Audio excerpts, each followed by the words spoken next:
mi trabajo y lo hago con muchísimo gusto para ustedes, y muy especialmente para el Tecnológico de Orizaba, ¿no? Entonces, pues bienvenidos todos, y si me lo permiten voy a comenzar pues mencionando que siempre que hablamos del caso del mercado de valores, las bolsas, es algo que como seres humanos en nuestra mente pues vienen sensaciones, ideas que tienen que ver con una parte de complejidad por los sistemas, los principios, las normas que se aplican dentro del sistema financiero, y donde sin duda alguna pues creo que al final del día es algo que hoy en día sigue siendo pues altamente complejo, sigue siendo algo pues que requiere de cierto tipo de tema específico en el cual en el ecosistema del mercado bursátil pues hay especialistas que dedican toda su vida para poder llevar a cabo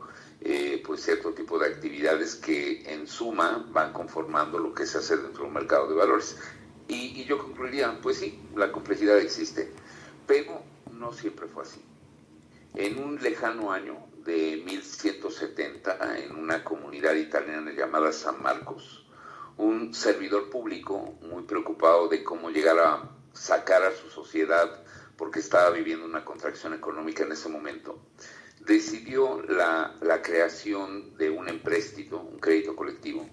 Salió a las calles de esa comunidad italiana y empezó a obligar a las principales navieras de aquel momento a que participaran de ese empréstito, de ese crédito colectivo. Obviamente lo consigue y al paso del tiempo pues logró sacar a su comunidad de esa crisis, y obviamente a partir de ese momento se dio cuenta que lo que se estaba creando para la sociedad era el mercado de deuda. Lo que se estaba emitiendo en ese momento era un bono. Y obviamente, pues el mercado de deuda al paso del tiempo, podríamos decir, ha financiado lo que quieras. Crecimiento de las empresas, desarrollo de los países, incluso lastimosamente guerras a lo largo de la existencia de las bolsas. El mismo David Bowie, un artista muy famoso de rock en Estados Unidos, utilizó la emisión de un bono para poder llevar a cabo la producción de uno de sus acetatos en su vida artística, y yo creo que pues eso muestra el grado de ductibilidad y de flexibilidad que tiene el mercado de deuda a partir de ese momento. Con ese tipo de situaciones, pues estos lugares empiezan a proliferar por prácticamente toda Europa, y en el año de 1606, en la bolsa más importante de la región para aquellos momentos, que era la bolsa de Ámsterdam, pues se celebra un hito bursátil de la humanidad sumamente relevante. Yo diría, en 1606 recién se había descubierto el continente americano, y gran parte de las empresas europeas querían hacer la América desde el punto de vista comercial. Para ello requerían pues dinero para poder llevar a cabo esta travesía de Europa hacia América, y tenían dos alternativas muy claras. Una, poder pedir un préstamo a un banco, que los bancos ya vienen de muchísimo tiempo atrás, o poder emitir un bono. Ojo, para ese momento el mercado de deuda ya tenía más o menos 400 años de historia. Sin embargo, pedir un préstamo o emitir un bono los obligaba prácticamente a lo mismo, a que en un determinado periodo de tiempo muy corto tenían que pagar su primera mensualidad. Se estimaba que el viaje de Europa hacia América no era menos de 4 meses, por lo cual ni siquiera ibas al 25% de la travesía y ya tenías que pagar tu primera mensualidad. No era viable. La Compañía de Indias Orientales, una empresa muy relevante en la zona europea, y con esas ansias de poder llevar o llegar al nuevo continente descubierto, empieza a analizar el proyecto y se da cuenta de una gran cantidad de riesgos. Por ejemplo, no se conocían las rutas marítimas. Sí había una muy alta probabilidad de que en el camino te encontraras unos piratas. No había la seguridad de que los productos europeos fueran del gusto de los americanos. Para no hacer el viaje de vacío, los productos que levantaran en América los fueran colocar en Europa. Y obviamente un negocio de tan alto nivel de riesgo ofrecía un alto nivel de rendimiento. La compañía de Indias Orientales no iba a dejar pasar la oportunidad de ese rendimiento prometido con esta travesía, por lo cual introduce en el mercado un nuevo instrumento que pagara dos tipos de rentas. Y por ejemplo, si tú lo comprabas en 100, lo que fuera, pues en la medida en que el trayecto fuera exitoso, digo, hoy en día pues sabemos que es muy fácil la comunicación de cualquier buque vaya de Europa a América o viceversa. En aquel momento no había medios de comunicación adecuados, salvo palomas mensajeras que en ciertos sitios iba avisando pues que iba llegando en tiempo y forma. Y en la medida en que ese trayecto se fuera completando favorablemente, pues obviamente ese instrumento que tú habías comprado en 100, ¿te acuerdas? Iba a tomar un apetito por aquella persona que no lo tuviera e iba a tener que ser adquirido a un precio mucho mayor por la misma necesidad de tenerlo de aquellas personas que pues no lo tenían anteriormente. Y probablemente lo podías vender en 200, en 300, en 400, y ahí podemos ver una nueva forma a través de la cual se genera dinero dentro de los mercados bursátiles. No conforme con ello, la compañía de Indias Orientales, una vez que vendiera su producción, que le quitara la cantidad de costos y gastos por la actividad, y le iba a quedar un remanente de utilidad, iba a tomar una proporción de esa utilidad y le iba a repartir entre los tenedores del mercado financiero a través de la figura de los dividendos. Y obviamente pues fue un instrumento a la fecha sumamente exitoso dentro del mercado de valores. Lo que se estaba creando en el año de 1606 en la bolsa de Ámsterdam por parte de la compañía de Indias Orientales era la primera oferta pública inicial en el mundo, el surgimiento del mercado accionario, el equity market, que venía a acomodarse a una cantidad muy importante,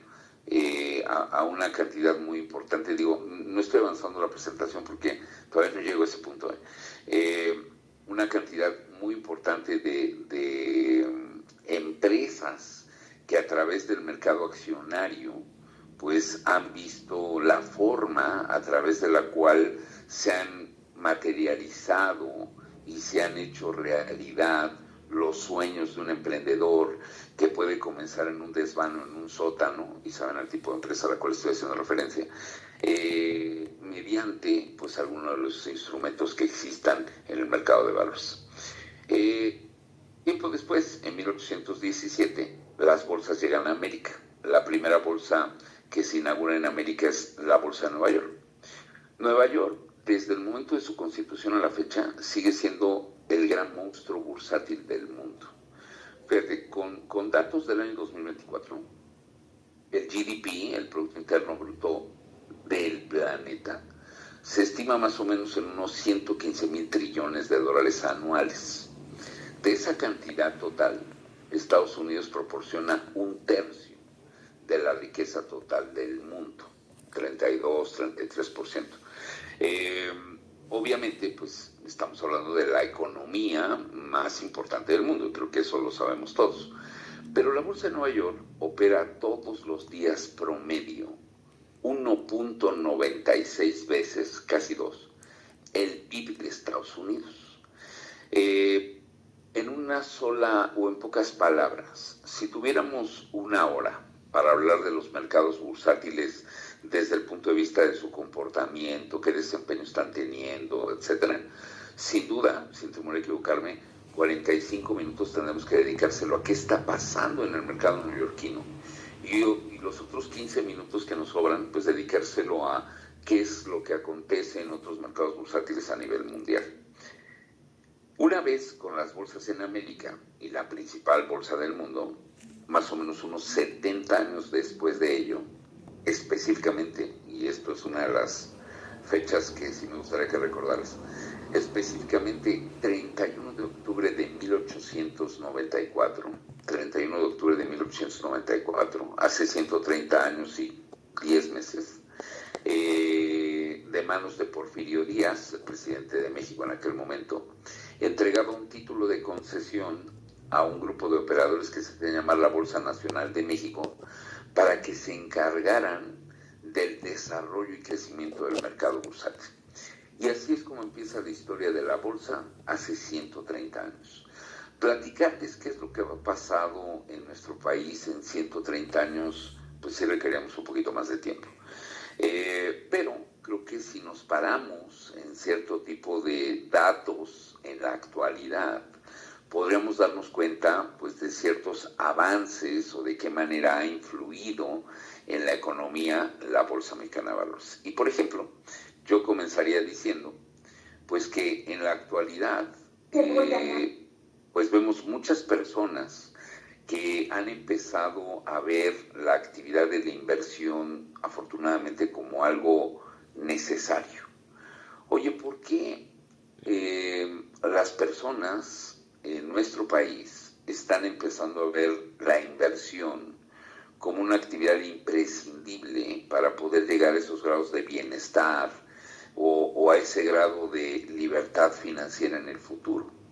Libertad financiera, desde un concepto muy simple, podría ser que cuando pintes canas, porque en algún momento lo harás, no dependas de los sueldos de tu esposa, de tu esposo, de la cantidad de hijos que tuviste en tu tiempo de vida productiva o de las dádivas que te dé el Estado, sino que idealmente a tu edad puedas empezar a aperturar en primera instancia un contrato de intermediación bursátil con alguna de las 36 casas de bolsa que tenemos en el país, y ya sé que de manera directa o a través de un fondo de inversión puedas comenzar a crear ese patrimonio que te vaya dando esa tranquilidad para cuando llegue, perdón por el dramatismo, ¿no?, esa etapa final de tu vida humana. Creo que estas personas se han dado cuenta pues que es muy importante invertir, creo que por 3 razones muy elementales. La primera razón es que si yo no invierto, no hay forma a través de la cual pueda compensar el crecimiento acelerado de los precios de una canasta básica en un determinado periodo de tiempo. Si le quito esta denominación rimbombante, crecimiento acelerado de los precios, obviamente es como lo estás pensando, la inflación. La única manera a través de la cual puedes compensar la pérdida continua de tu poder adquisitivo segundo a segundo es invirtiendo. Esa podría ser la primera razón, incluso podría ser la única y la suficiente justificación del por qué tengo que abrir una cuenta de inversión. La segunda justificación podría ser también algo muy importante que se da en el mercado bursátil y que tiene que ver con si tú no inviertes, podrías dejar pasar las oportunidades que te puede brindar el mercado bursátil. Te voy a poner un ejemplo. Ubícate, por favor, en junio del año 2020. Todos nosotros con cubrebocas y en nuestras recámaras, ¿te acuerdas? Bueno, en ese momento el mercado bursátil a nivel global había bajado en términos de capitalización, en términos de su valor, menos 30%. Y díganme a quién de nosotros no nos gustaría comprarnos un Jetta, porque todos tenemos un Jetta en la cabeza, pero 30% abajo de su valor. Si estás adentro, porque si apenas vas a investigar cómo aperturas un contrato, con cuánto lo abres, el proceso logístico del dinero que te van a tomar de tu tarjeta de débito, etcétera, las oportunidades ya se te fueron. Te doy otro dato más cercanito. Abril de este mismo año, abril del 2025, específicamente 4 de abril del 2025, el presidente de los Estados Unidos, Donald Trump, le declaraba la guerra comercial a más de 185 países en el mundo y les ponía aranceles a los productos y servicios que llegaban a Estados Unidos. Incluso podríamos decir que dentro de esta lista de 185 países hubo algunos países que solamente eran habitados por pingüinos, pues ahí les puso aranceles. Obviamente que con esta medida, pues los mercados de valores a nivel internacional volvieron a resentir esta decisión y volvieron a bajar más o menos un 28% en prácticamente 24 horas. Dígame a quién de nosotros no nos gustaría comprar Nvidia, la empresa, a precios previos al COVID. Solo que hoy en día, con la certeza total de los grandes beneficios que tiene la inteligencia artificial como un negocio para desarrollar a la sociedad global, a ese tipo de beneficios es a lo que me refiero, en el sentido de que las personas empiezan a ver pues que tienen que estar dentro del mercado bursátil. Una tercera justificación es que pues gran parte de las nuevas generaciones, afortunadamente, se han dado cuenta de una situación en la cual pues a lo mejor no es tan grata, pero que tendrán que ir reservando una cantidad de su dinero para cuando ellos se retiren. Ellos saben que es muy bueno y qué bueno que tengamos a las administradoras de fondo de retiro, las AFORES, que nos van a dar o que nos van a ir guardando una determinada proporción de nuestro salario bimestral para que cuando cumplamos 60, 65 años de edad podamos tener un recurso que haga frente a esa última etapa de vida del ser humano. Pero creo que también es muy cierto que esa cantidad acumulada a lo largo de 35 años de trabajo puede ser algo no suficiente dependiendo del tipo de necesidades que tendrás en ese momento, ¿no? Solo por darte algunos datos. En ese momento no vas a poder tener la oportunidad de contratar un seguro de gastos médicos, un seguro de vida. Seguramente este carrito necesitará pues más mantenimiento para ese momento de edades.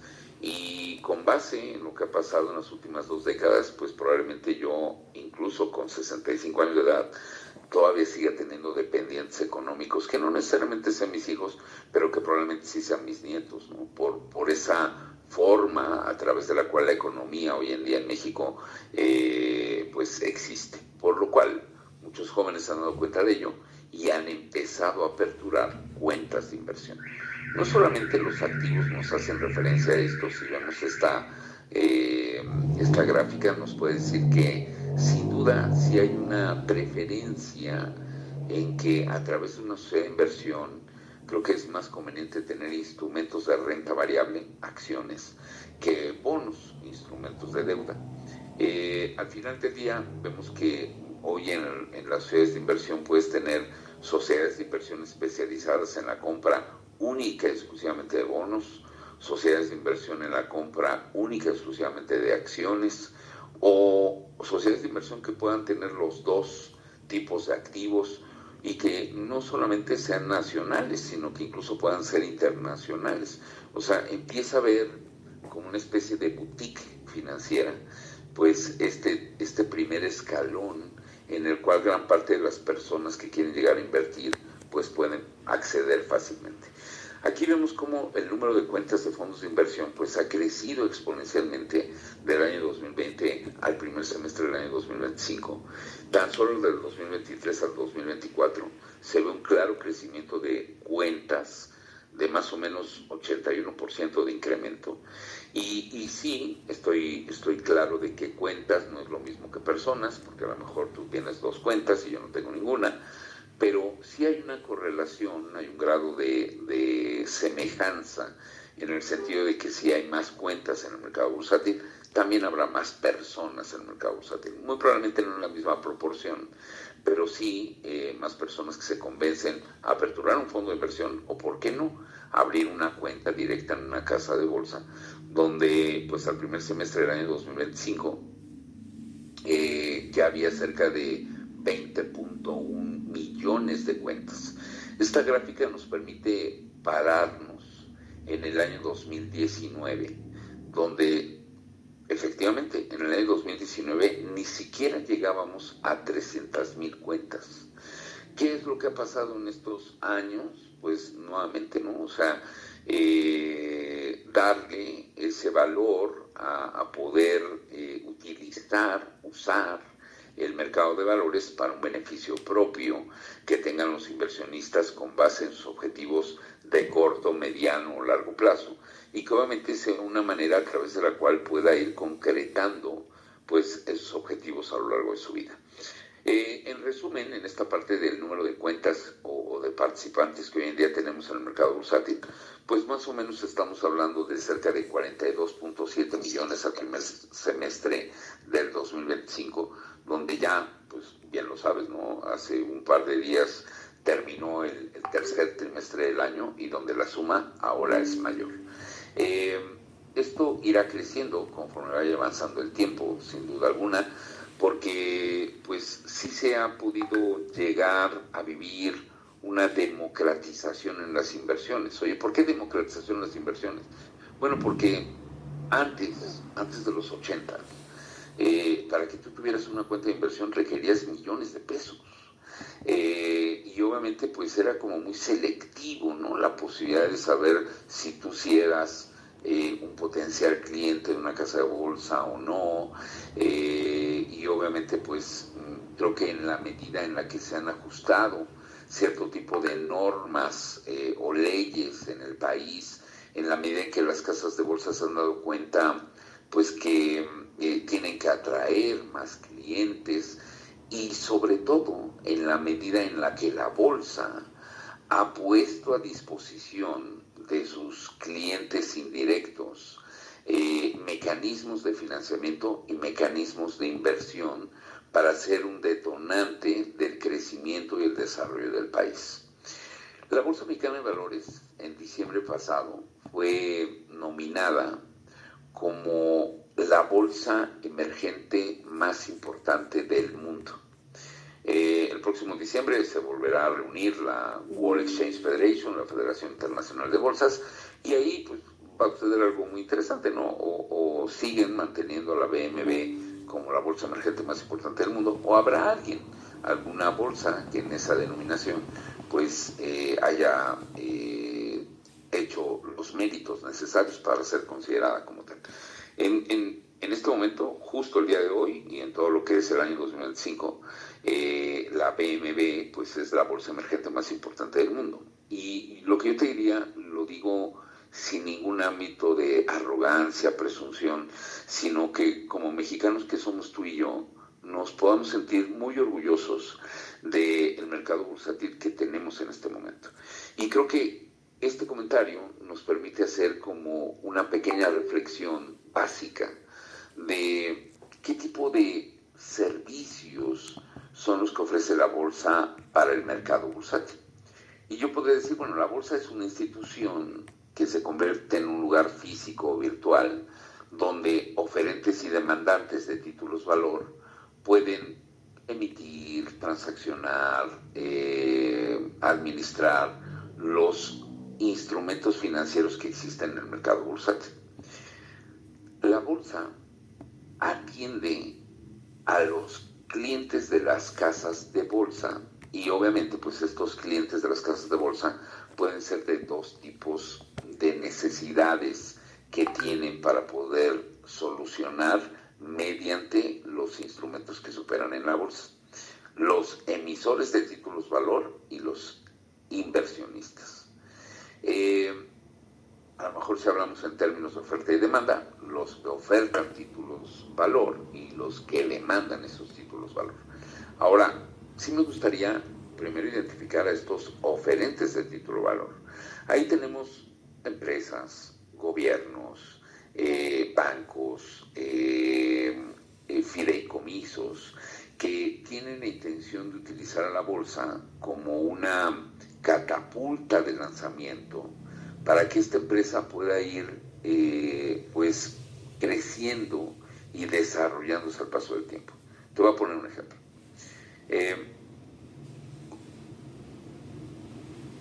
Ubícate por favor en 1928, Centro Histórico de la Ciudad de México. Una familia conformada por papá, mamá y dos hijos rentan uno de los espacios donde vivían, empiezan a acumular esas rentas. Se dice que más o menos acumulan alrededor de unos 15,000 pesos. Con esos 15,000 pesos, dado el oficio que conocía muy bien el padre de familia, que era el oficio de la panadería, les alcanza para poner un negocio. Y ponen la panadería El Molino en el Centro Histórico de la Ciudad de México. Créeme que mi intención no es despertarte el apetito, pero imagina filas y filas de personas atraídas por un olor exquisito que se desprendía de esa panadería. Y que una vez que tú entrabas a esta ambientación italiana, con mármoles negros y blancos y con una atención excelsa por parte de los que atendían la panadería, pues era evidente el tipo de éxito comercial pues, que representaba este negocio. No soy experto, pero 4 años después de la inauguración de la panadería El Molino, el padre contrae una enfermedad pulmonar y muere. El hijo, con apenas 18 años de edad, de nombre Lorenzo y de apellido Servidje, toma las riendas del negocio. A partir de ese momento, obvio, en el ímpetu del joven, empieza a darse cuenta que sería una irresponsabilidad corporativa no llevar su producto a otras familias en la Ciudad de México y, ¿por qué no?, a otros estados de la República Mexicana. Lorenzo empieza a conformar a un grupo multidisciplinario con el objetivo de poder resolver una problemática que tenía frente a sí. ¿Cómo poder incrementar el periodo de caducidad de un alimento? En 1945, antes de que cerraran las fronteras por la Segunda Guerra Mundial, abrían su primera fábrica. Ya tenía nombre. Como parafraseando el nombre de joven en italiano Bambino, solo que en México se iba a llamar, obviamente, Bimbo. En 1980, Bimbo llega a la bolsa, hace su oferta pública inicial, y a partir de ese momento Bimbo explota desde el punto de vista económico. En la actualidad, Bimbo tiene más de 204 fábricas a nivel mundial. La última fábrica la abrió hace 3 semanas en Brasil. Y en todas ellas, Bimbo es un líder en el producto que ofrece. Bimbo tiene más de 100 marcas, más de 13,000 productos. No sé si has ido últimamente al supermercado por tu pan Bimbo, pero te darás cuenta que habrá un ligero cambio, porque ya Bimbo tomó la decisión que a partir del mes de octubre dejaba de usar colorantes para sus productos. Entonces no te espantes si lo ves un poquito más pálido al pan, pero seguramente muchísimo más saludable, porque le están quitando cierto tipo de químicos. En Asia, por ejemplo, el pan Bimbo no está hecho con base en trigo, porque la dieta del asiático es diferente a la del occidental, sino el pan o el producto asiático Bimbo pues está hecho con base en frutas y verduras. Y obviamente pues este es un ejemplo de que una empresa, obviamente montado en una filosofía, en una idea corporativa al paso del tiempo, que tiene gente pues muy competente, que con base en cada uno de esos periodos de tiempo que le toca resolver dentro de la empresa ha sido exitoso, y que esta empresa, montándose en un vehículo bursátil, puede llegar a ser una empresa pues altamente recomendable para formar parte del portafolio de inversión de alguno de estos inversionistas de los cuales hablamos hace un momento, o para ti, para mí, para tu familia, para la mía, ¿no? Por lo tanto, pues vemos que esos emisores pues sí ven a la bolsa como este mecanismo de detonación de éxito corporativo en un futuro. En el caso de la contraparte, hablemos del inversionista, el demandante de estos títulos, también tiene una necesidad. Siempre he dicho, bendita necesidad. Tiene que poner a producir su dinero. Y la mejor manera de producir su dinero pues es hacerlo con un instrumento formal, autorizado, mediante los mecanismos o las instituciones que están perfectamente habilitadas por ellos.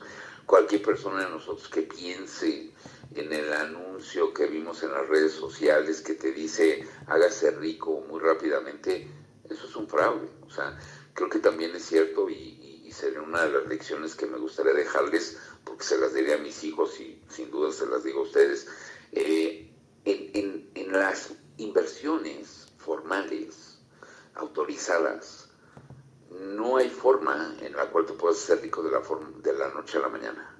No hay atajos, no hay caminos oscuros por los cuales tienes que pasar. Sin duda, pues el proceso es simple y es largo. Primero consiste en aperturar una cuenta de inversión y luego disciplinariamente, con un orden de una persona virtuosa, muy estricta en su comportamiento, pues ir alimentando esa cuenta de inversión al paso del tiempo para que logre los objetivos que habíamos establecido o que queremos conseguir a través de las inversiones que yo vaya concretando en el mercado bursátil. Ahí están los dos clientes de las casas de bolsa que mediante el apoyo, el auxilio de la bolsa, satisfacen sus necesidades propias de cada uno de ellos. Ahora, es muy poco probable que ellos se conozcan cara a cara. Quien sí los conoce cara a cara son los intermediarios, las casas de bolsa.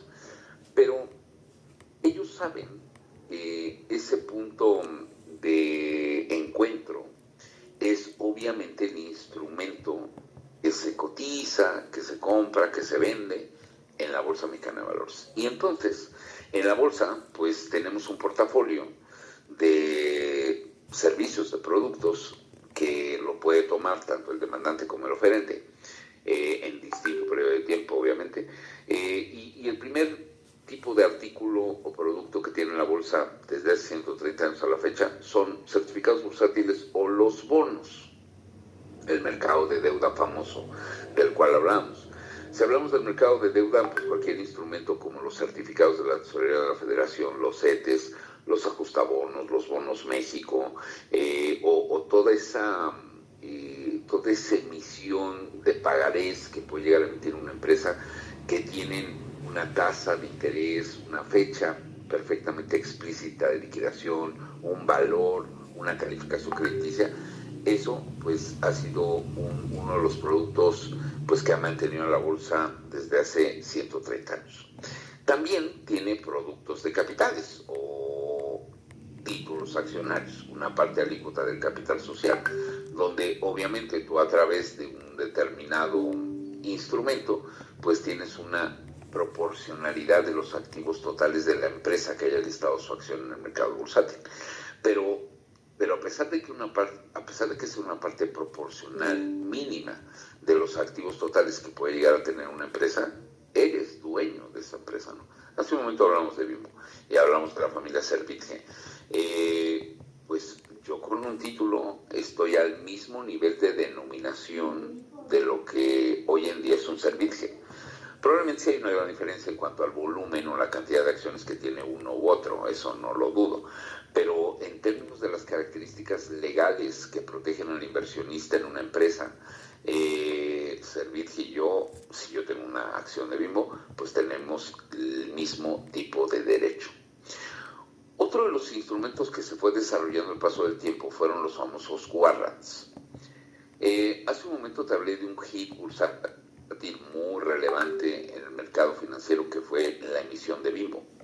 Pero otro hit bursátil también muy relevante fue cuando Teléfonos de México se convirtió en una empresa privada.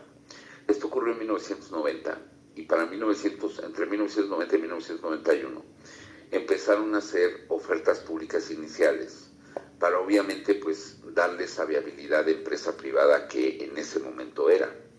En ese momento pues había adquirido la empresa Carlos Slim, que Carlos Slim había sido operador del mercado de valores tiempo atrás. Y obviamente pues fue un gran hit, fue un éxito bursátil, porque cuando se ponían a la venta este tipo de acciones, pues prácticamente el mercado se las arrebataba, ¿no? Los participantes del mercado pues querían tener una acción de Teléfonos de México, dado pues el gran cambio que iba a haber en la telecomunicación en el país. Cuando puedas, pregúntale a la abuela cómo era comprar o cómo era contratar una línea telefónica para la casa. Era un verdadero suplicio. Tenían que pasar meses para que te pusieran un teléfono en tu domicilio. A partir de que Teléfonos de México se hace público, se dejaba de pensar menos en la telefonía fija y se comenzaba a pensar más en la telefonía celular. Dado este hit bursátil, pues cada vez que Teléfonos de México hacía una oferta pública, se agotaban rapidísimo las acciones, ¿no? Como esa imagen que por lo menos yo tengo de cuando se estrenaban los nuevos libros de Harry Potter, ¿te acuerdas? Y había filas y filas de personas que trataban de comprar la nueva versión, ¿no?, de Harry Potter. Y yo creo que de toda esa fila, que seguramente pernoctaron o se quedaron durmiendo ahí fuera de la librería, pues la mitad de ellos se llevó el libro, los que llegaron más temprano seguramente, y la otra mitad de ellos pues se fueron muy tristes porque no consiguieron el libro.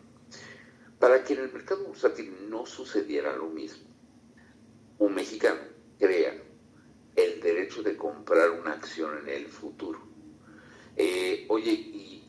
Pues ¿cómo llegaba a pedir este nuevo instrumento? Iba a ser muy complejo que dijera, oiga, deme 2 derechos de comprar un título de acción en el futuro. No era muy operativo, que digamos. Y alguien le puso el nombre de warrant.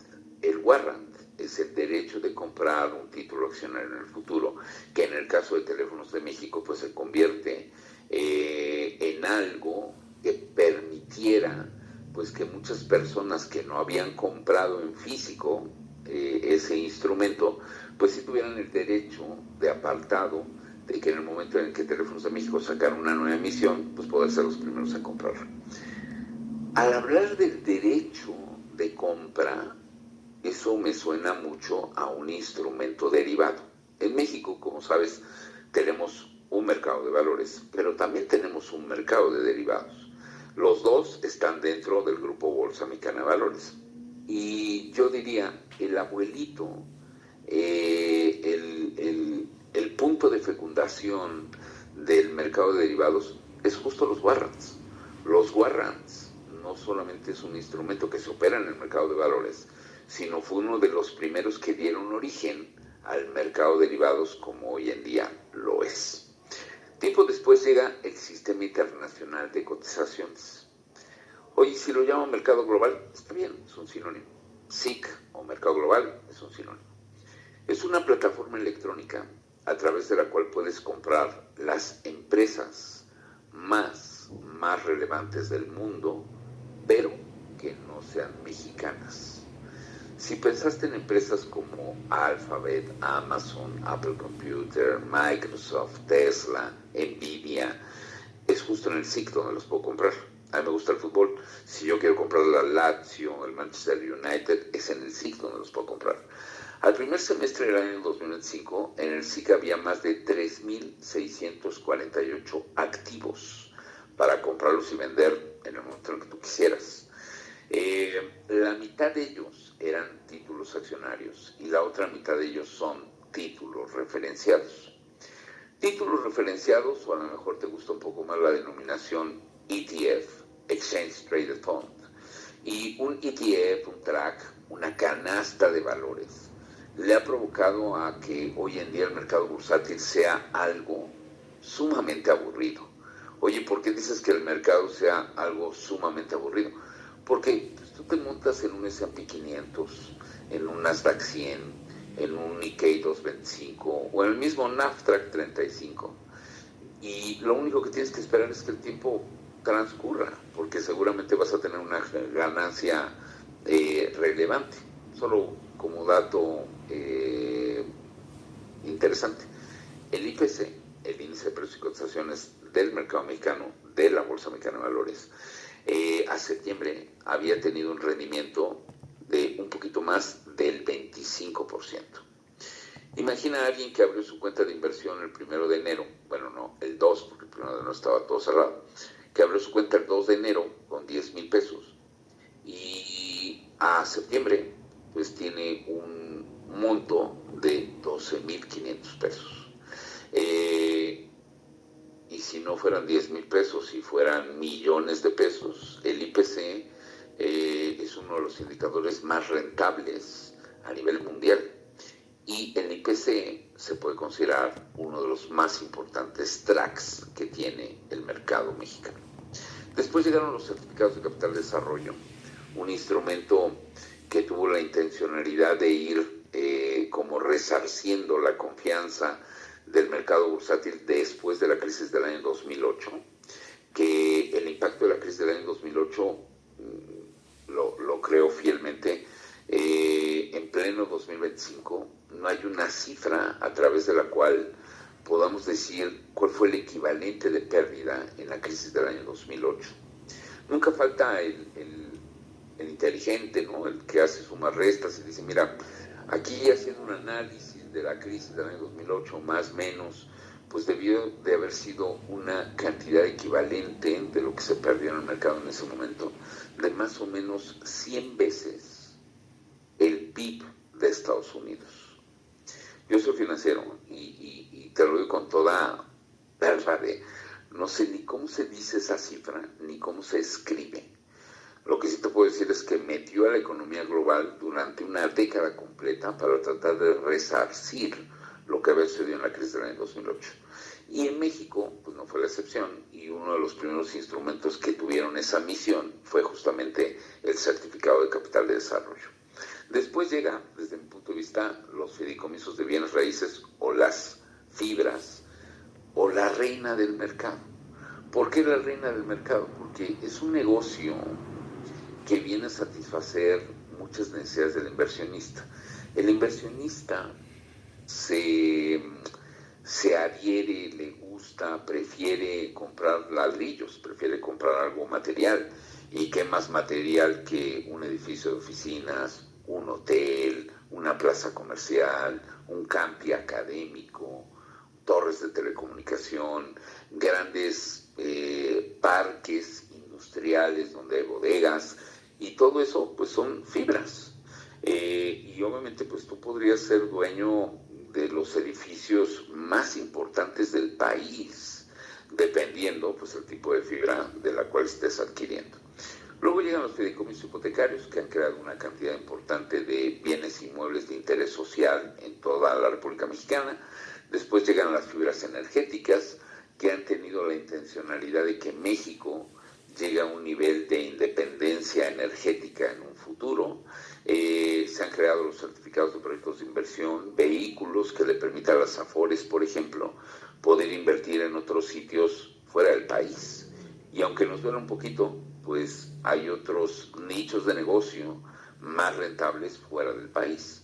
Luego, en el mercado de deuda, pues aparecen los bonos etiquetados con los bonos verdes, los bonos sociales, los bonos sustentables, los bonos vinculados a la sostenibilidad, los bonos azules. Próximamente llegarán otro tipo de bonos. Pues, si trata de resolver algo que tenga que ver en la parte ambiental, de responsabilidad social o de gobernanza, estos elementos ESG o ASG, que seguramente los has escuchado comúnmente, pues seguramente habrá la necesidad de ir emitiendo bonos que aporten a este grado de intencionalidad de los objetivos de desarrollo sostenible que tiene a su cargo las Naciones Unidas, ¿no? Y que obviamente pues creo que es un instrumento que le da viabilidad a esos objetivos de desarrollo sostenible. El último instrumento que llega a la bolsa es el Special Purpose Acquisition Company, o por sus siglas, el propósito especial de adquirir una compañía, y que para mí el SPAC no es nada más que un Pac-Man que tiene dinero y que va buscando en el mercado otras empresas para fusionarse con ellas y poderles dar un grado diferenciador y de mayor competitividad por esa liquidez que le va a ser inyectado a través de un SPAC, ¿no? Todos estos productos, pues mediante los servicios que te ofrecen las 36 casas de bolsa en México, y que obviamente pues viene a concluir las cifras que veíamos hace un momento, y que creo que es evidente la relación de la bolsa en términos de la influencia económica que tiene con el país. Yo creo que uno de los elementos, en muy pocas palabras, y tratando de cerrar la plática para dejar un breve espacio para preguntas y respuestas, pues creo que la intencionalidad de la bolsa es aportar a ese grado de confianza de la economía, a la forma a través de la cual se operan, se emiten, se administran los riesgos dentro de los instrumentos bursátiles y como lo ha sido en la historia de 130 años, pues una institución que tiene la intencionalidad de crear mercado, una institución que tiene la intencionalidad de tener productos acorde a las necesidades de emisores, de inversionistas, y donde obviamente pues nos podamos sentir muy orgullosos de este tipo de mercado bursátil que hoy tenemos en nuestro país, un país que hoy en día es la economía número 12 del mundo y que por ahí hay algunas propuestas que lo creo, que podría llegar a ser la posición número 10 en los próximos años. Y yo creo que es viable, sobre todo cuando jóvenes o profesionales en formación en sus diferentes instituciones educativas, pues se toman el tiempo, porque podrán estar haciendo cualquier otra cosa, rascándose la panza bien a gusto, pero no, prefieren dedicarle un periodo de tiempo a qué es lo que hace la bolsa y cómo ha influido en la economía. Por eso y muchas cosas más, pues reitero un agradecimiento por la atención para esta plática y pues listo para contestar las preguntas que puedan tener en este caso. Bueno, voy a dejar de compartir. Gracias, Gerardo. No, de nada. Hay una pregunta que dice, ¿qué tan recomendable es invertir en un PPR, Plan Personal de Retiro? Creo que todos los mecanismos de inversión son ampliamente recomendables, ¿no? ¿Qué sería lo no recomendable? No invertir. Ahora, un plan de retiro, creo que para algunos casos muy específicos, puede ser una muy buena alternativa de inversión, sobre todo por la obligatoriedad de llevarlo a cabo. Un plan de retiro generalmente pues es una composición de varios instrumentos, donde uno de los instrumentos puede llegar a ser un seguro. Y en el caso, pues nadie tiene la vida comprada, ¿no? En el caso de que alguno de nosotros pues tuviera algún percance en la situación, pues el seguro de vida que está integrado en el PPR, pues puede darle a mi familia la posibilidad de que aunque pues suframos mi pérdida en la familia, pues ellos se queden siempre protegidos, amparados y demás. Ahora, oye, pero el seguro no tiene un costo. Sí tiene un costo. Y podría haber pues otros mecanismos de inversión, a lo mejor no con esta gran ventaja del seguro, pero con la posibilidad de no comenzar con números negativos una actividad de inversión en el futuro. Excelente. Gracias. Hay otra pregunta que dice, como director de cultura financiera, ¿qué recomienda para fomentar el ahorro de nuestros estudiantes? Bueno, yo creo que que mejor fuera pues que hubiera desde la educación pública o la educación básica en nuestro país algunas materias que tuvieran que ver con la educación financiera. Y pues creo que lo sabemos, no existe, ¿no? Ya algunas personas pues empiezan a tomar este tipo de conceptos, este tipo de materias justo en su etapa profesional, semiprofesional. No estoy diciendo que sea tarde, no para nada, aunque sí, claramente el mejor momento de invertir fue ayer, pero pues hoy también hay una vasta cantidad de oportunidades para invertir, ¿no? Entonces yo creo que al final, creo que hacer ver, antes de hablar de la inversión y de toda la complejidad que eso pueda significar, creo que lo importante es recordar a la persona que la relación financiera, sea químico, sea astronauta, sea antropólogo, no estudie. La relación financiera, independientemente de tu profesión, independientemente de tu sexo, de tu edad, del lugar donde vivas, lo vas a tener. Entonces creo que esta situación te deja como muy pocas alternativas de no empezar por ti mismo a interesarte en este tipo de temas, ¿no? Yo daba algunas justificaciones a su momento y ya cuando probablemente la persona, el joven, se dé cuenta que puede estar expuesto a una gran cantidad de riesgos por no invertir, creo que él solo empezará a acudir a instituciones formales que lo llevan a cabo, la Conducef, los bancos, las casas de bolsa, la bolsa, y obviamente pues creo que ahí habrá un acercamiento cada vez mayor, ¿no? Creo que al final del día yo me centraría en la idea de cómo te visualizas, Juan, María, alumno mío, en el futuro. Y una vez que él se visualice en el futuro, se dará cuenta de la gran necesidad de empezar a aprender este tipo de temas. Perfecto. Una pregunta, dice, ¿de qué manera la democratización del mercado bursátil en México abre oportunidades para que los jóvenes construyan patrimonio desde temprana edad? Mucho. Por ejemplo, yo lo decía hace un momento, ¿no? Anteriormente, antes de los 80s, necesitabas millones de pesos para aperturar una cuenta. Hoy en día, en términos de monto de apertura de una cuenta de inversión, puede ser a partir de los 10 pesos. Y si para alguno de nosotros 10 pesos es un problema, por favor que se salgan de la plática. Creo que bastará con hacer un mínimo esfuerzo en el gasto cotidiano que tenemos y poderlo tener. Desde el 2018 para acá, a partir de los 15 años, puedes aperturar una cuenta a tu nombre. Esto es importante porque antes de esa reforma, pues tú lo podías hacer hasta los 18, cuando adquirías tu mayoría de edad. Hay un producto que me parece un producto formidable. Digo, no sé si tengamos padres de familia en el auditorio, pero hay un producto que se llaman los CETES directos para niños. Entonces yo, como padre de familia, le puedo abrir una cuenta de CETES a mi hijo o a mi hija.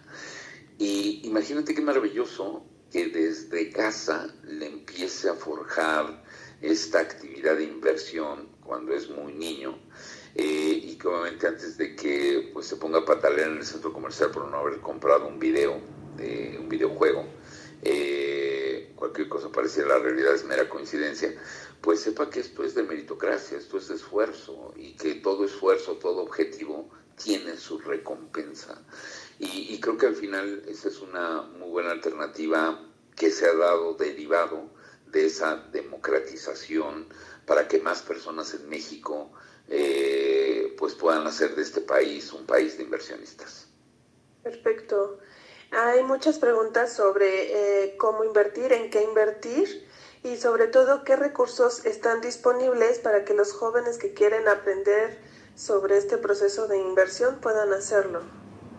Bueno, yo creo que al final lo decían, ¿no? Hay muchas instituciones que han puesto un esfuerzo muy importante en formar, en educar, porque sí creo que a veces, y ojalá nunca lo digan, ¿no? Pero a veces una palabra que puede llegar a molestar, por lo menos a mí, es, oiga, profe, ¿me puede decir cómo le apuesto en la bolsa?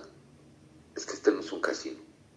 Este es un lugar de negocios, y al ser un lugar de negocios pues sí requieres de elementos mínimos necesarios para poder identificar cómo una empresa genera sus ingresos, incurre en gastos y qué utilidades tiene, porque esas utilidades pues te van a dar los posibles dividendos y el aprecio que tenga el instrumento dentro del mercado. Pero tampoco te estoy pidiendo un doctorado en matemáticas o en física cuántica, sino más bien con una mínima posibilidad de sumar, restar, multiplicar y dividir.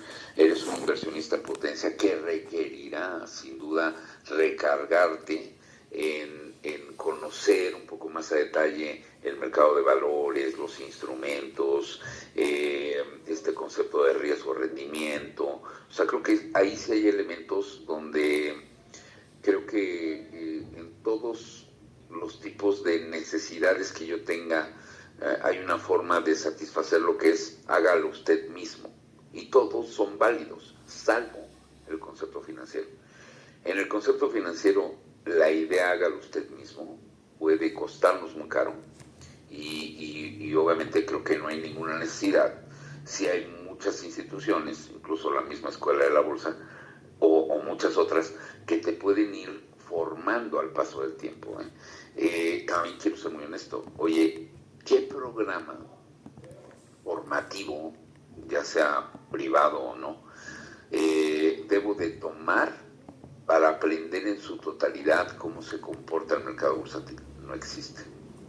No existe, porque el mercado bursátil está vivo y todos los días pues, están sucediendo cosas en el mercado que le provocan pues un movimiento importante, ¿no? Hace 2 días Germán Larrea, o dueño del Grupo México, decía, oiga, yo sí quiero Banamex.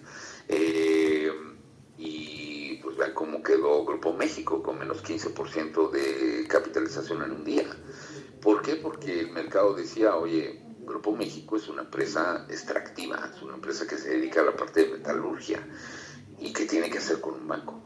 Eso significará dinero que le está quitando al negocio de la metalurgia, lo está dedicando a la compra de un banco. Digo, ahí al final del día hay N cantidad de pues apreciaciones en esta decisión, y eso provoca pues obviamente que vayas conociendo más a detalle no solamente conceptos en el ámbito de las finanzas corporativas, de lo que está pasando dentro de los negocios, dentro de las entrañas de los negocios, pero también conceptos más elementales de las finanzas bursátiles que tienen que ver con muchos otros productos que se siguen desarrollando a nivel internacional. Por lo tanto, yo diría, en la medida en que tengas esta capacidad de sumar, restar, dividir y multiplicar, acompáñate de un curso pagado gratuito, pero que sea de una institución formal, porque también es cierto que habrá muchos charlatanes que quieran cautivarte con el aspecto de decir hazte rico de la noche a la mañana, y eso no existe. Muchísimas gracias, Gerardo. Yo nada más cierro con una última pregunta porque de verdad tenemos muchísimas. Qué padre, qué padre. Pero dice, ¿la BMV tiene cursos o recursos a los que podamos acceder para aprender más sobre las inversiones? Es decir, ¿en dónde podemos adquirir conocimiento más técnico y profundizar en este tema? Como por ejemplo abrir una cuenta, los tipos de mercados, evaluar si una inversión es más rentable o no. ¿Y en qué sección lo podemos encontrar? En la Escuela de la Bolsa, digo, sin ánimos de venta, tú te metes a la página del Grupo Bolsa Mexicana de Valores, hay una pestañita que dice Escuela Bolsa, y en la Escuela Bolsa te van a dar los cursos del próximo trimestre. Nosotros tenemos calendarizados todos los cursos del año, pero obviamente la capacidad del sistema no nos permite meter más de 45 cursos que abrimos cada año aproximadamente. Entonces vamos pues quitando los que se van aperturando, poniendo los próximos a aperturarse. Pero por ejemplo, ¿no? Yo quiero hacer un curso en marzo del 2026. No lo vas a encontrar en la página, pero si hablas por teléfono, te van a contestar unas personas muy amables y te van a decir pues, qué necesitan, ¿no? Oiga, pues yo quiero un curso de cómo invertir en marzo del 2026, y te van a decir en qué modalidad: virtual, presencial, híbrida, sabatina, matutina, vespertina. O sea, creo que ahí, y lo digo por experiencia propia, hemos tratado de tener una gran cantidad de elementos de formación bursátil en todas las modalidades, en todos los precios, a manera de poder llegar a pues satisfacer esta necesidad de conocimiento acerca del mercado bursátil. Perfecto, pues muchísimas gracias, Gerardo. Te agradezco mucho el tiempo, seguro los chicos del Instituto de Orizaba también. Si ya no hay más dudas, bueno, ya no tenemos más tiempo, pero pues agradecerles a todos su participación y pues invitarlos a que nos sigan en redes sociales, las páginas de Bolsa, YouTube, TikTok, etcétera, para que puedan estar enterados de otras iniciativas, actualizaciones y demás información que seguro les va a sumar. Muchas gracias a todos. Gracias a todos, gracias Casi, y bueno, un gusto tenerlos a distancia, y pues siempre será un placer poder sumar con ustedes. Sí. Ok, a nombre del Instituto Tecnológico nosotros queremos agradecerle, también a nombre de nuestros estudiantes, y expresarle nuestro más sincero agradecimiento por brindarnos una valiosa oportunidad en visitar la Bolsa de Valores, que de verdad ha sido una gran experiencia muy enriquecedora, que ha permitido a todos comprender con mayor claridad el funcionamiento del mercado bursátil y la relevancia que tiene. Las preguntas creo que lo dicen todo. Ha despertado un gran interés sobre cómo invertir, en explicarles brevemente que desde 10 pesos con unos CETES pueden obtener buenos recursos, y creo que ha sembrado una gran semilla en todos nosotros.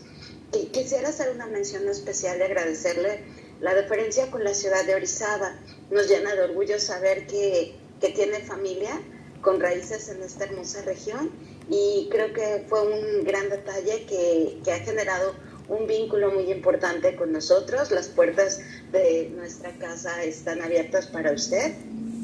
Conoce el instituto, y cualquier actividad que quieran que podamos realizar colaborativa, las puertas de esta institución siempre están abiertas. Agradecemos profundamente su tiempo, su disposición y la claridad con la que ha compartido sus conocimientos. Reciba por favor un cordial saludo, y también agradecer a la Bolsa en específico todo el apoyo que nos ha dado en este tiempo que hemos realizado visitas con ustedes. Muchas gracias nuevamente. No, pues yo le agradezco a usted todos sus comentarios, en verdad los capto no solamente institucionalmente, sino también personalmente, justo por esta parte pues humana, ¿no?, que significa para mí esta institución en específico, donde pues desde muy chiquito pasaba por esos lugares y siempre lo veía como algo aspiracional para mí, y que hoy pues tenga la oportunidad de ver gente que está ahí y decirles pues aprovechenlo muy bien, jóvenes. Créanme que pues en ustedes fincamos gran parte del crecimiento y del desarrollo del país, y bueno, pues aquí hablamos de la Bolsa, pero también decirles, nosotros tenemos un museo, tiene una página específica, tiene un recorrido virtual, y a lo mejor aquel que ya se haya visto las series de Netflix y que quiera ver otra cosa, pues puede visitar el recorrido virtual del Museo de la Bolsa, www.mubo.mx, y ahí encontrar pues lo que es este edificio, ¿no? Ahora, siempre la virtualidad es algo que nos permite facilitar el contacto, pero cuando ustedes decidan venir, pues estas puertas están abiertas. Yo estoy gustosísimo de poderlos recibir en ese momento, y pues claro, yo creo que como siempre, pues las actividades que se puedan dar entre el tecnológico, la Bolsa, el museo, pues estamos para ello, y nos complace mucho poder sumar en lo que podamos con ustedes. Muchas gracias. Gracias a todos. Gracias, chicos. Un abrazo. Que estén muy bien. Hasta luego. Hasta luego.